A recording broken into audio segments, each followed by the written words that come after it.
Pan card হারিয়ে গেলে, নষ্ট হয়ে গেলে কিভাবে প্যান কার্ডে আবেদন করবে সেটাই আজ আমরা দেখব।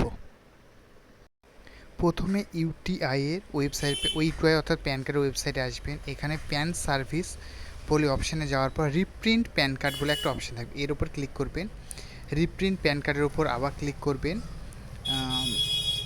এখানে ক্লিক করার পর আপনার সামনে প্যান কার্ড, আধার নম্বর, date of birth, date of year, captcha code এগুলো লেখার অপশান আসবে। এগুলো লিখে সাবমিট অপশানে ক্লিক করবেন। সাবমিট অপশানে ক্লিক করার পর আপনার সামনে আপনার ডকুমেন্টসগুলো চলে আসবে, মানে যেগুলো লেখা আছে সেগুলো একবার মিলিয়ে নেবেন ঠিকঠাক আছে কিনা, নামগুলো ঠিক আছে কিনা, ইমেল আইডি ঠিক আছে কিনা দিয়ে ক্যাপচার দেওয়ার পর বোথ অর্থাৎ email ID and mobile SMS যে কোনো দুটোও করতে পারেন, একটাও করতে পারেন, টিক দিয়ে ওটিপিতে ক্লিক করবেন।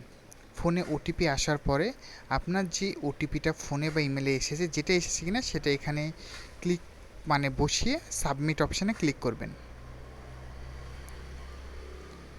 নেক্সট পেজ আপনার পেমেন্ট পেজ আসবে, দেখবেন যে 50 টাকা পেমেন্ট করতে হবে। তো এখানে না লিখলে হবে, এটা ক্লিক করে কনফার্ম টু পেমেন্ট অপশানে ক্লিক করবেন।